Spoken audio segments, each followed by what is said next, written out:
Lieutenant James Diedrichson. War hero. That's who Dr. Bryson believed you were. Dr. Bryson never asked me one single question. Oh, no, that's not entirely true. He did ask me how much I could pay. And I told him that money was no object. As long as I got a new face. This face. Obviously, you had a picture of the real Sky. Yeah, I had a few, including that famous picture by the swimming pool that has changed our lives so much. So you went through all of this for... For what? 30, 40, $50 million. I mean, I didn't even know the extent of poor Sky's fortune, but I did know that if I could pull this off, I would be a very wealthy man for the rest of my life.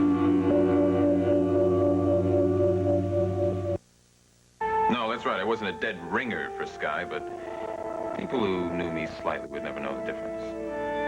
Especially after the plane crash. Of course. They would all figure it was from the accident. That's right. So even the little scars that were left from the operation, they could be easily explained away. But the most important thing was the people who knew Sky well, I mean, the people here in Monticello, hadn't seen him in 14 years. And he only had one living relative, one dear old aunt. Geraldine. And you fooled her. You bet I fooled her, just as I fooled all those bankers and the lawyers. You know, I'd be surprised how well people treat you when you've got money, Ray Bennett. It may be the single most important attribute of wealth. And I knew if I could fool Geraldine, I would have it made. I'd be Skylar Whitney for the rest of my life. If she only knew. And dear old Sky, he loved to talk about his aunt and her remarkable family. And then again, she was a very public person. I had no trouble finding out anything I needed to know. There were one or two faux pas. Like what? Well, like when I first told Geraldine that I was going to buy the mansion, I said, you know, and I could hardly remember what it was like. She reminded me that I had never set foot in it. But it was only a minor matter. It didn't make her alarmed. And you got away with it. Yes, I did. And you know, after the first couple of weeks, it was no longer a masquerade. I mean, I really began to feel like Sky Whitney. Does he haunt you? I mean, do you think about him out there in the snow? Or even he was dead. I mean, he was dead out there, dead and buried, and I was alive. Can you think what a waste this would have been? I mean, all this, all the Whitney millions. I mean, most of it would have gone to the government. And he was dead as a mackerel. Oh, no. I couldn't let all this estate remain untouched by human hands. I mean, let it go to the government to build highways or ballistic missiles or something. I mean, how could I do that? You couldn't! And you didn't, and you did the right thing, and I love you! You're wonderful! And we are going to take the world for a ride.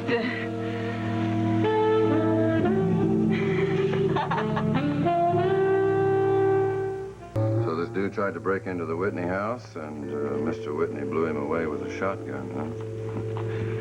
Well, don't that beat all? You know, Mr. Whitney's not the violent type. He must have been really wired up to get up the guts to even pull the trigger. Come on, Gunther, what about it? You ever seen that face before? It's familiar to me, yeah. Where and when, Gunther? Well, this man you call Slade dropped by the house this afternoon. What?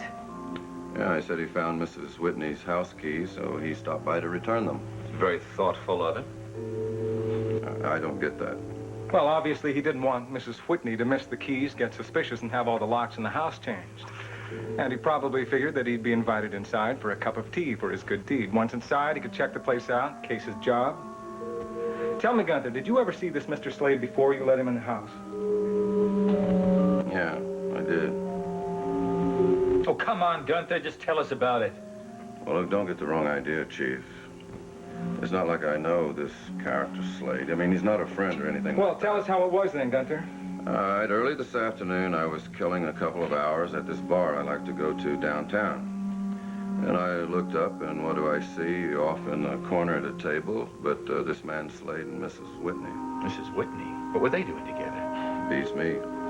I don't know what a classy woman like Mrs. Whitney is doing in the company of a lowlife like Slade. So when she got up from the table and left, I went over and asked him. And what did he tell you? Well, he said that he had retrieved Mrs. Whitney's purse from some punk who had grabbed it. She was buying him a drink, you know, to show her appreciation. Yeah, he created that whole situation just to get his hands on those keys long enough to have duplicates made. For all the good it did him. Tell me, Gunther, how do you think it happened that Mr. Slade knew that both of these servants would be out at the Whitney house? Listen, if you're referring to me, I didn't tell anyone I went to Chicago. I don't have anyone to tell. It reminds me, Gunther. Have you got any idea how we can reach the maid with Chrissy Nichols? I haven't the slightest idea. You mean she didn't tell you what she was going to do on her night off? All right, Chrissy told me she was going to go visit her mother. But I didn't care enough to find out where the house was. Look, she's due back early in the morning. You can ask her questions, whatever you want to then. That's if she ever comes back. I'll do a background check on her, Chief, see if I can find if anything would show that she was involved in this somehow. All right. What are you thinking? It was an inside job? Well, it has been done before, Gunther.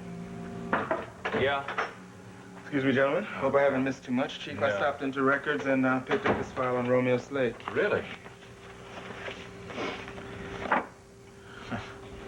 Mr. Slade has graced our halls of justice many times, it seems. Aggravated assault, extortion. Yeah, real nice guy. Look at this yellow sheet. He's been arrested 12 times, 2 convictions. But I don't see anything for housebreaking now. Well, we won't be booking him anymore, Chief, that's for sure. Here's something. He used to go by the nickname Lady Killer. No, he was almost that tonight.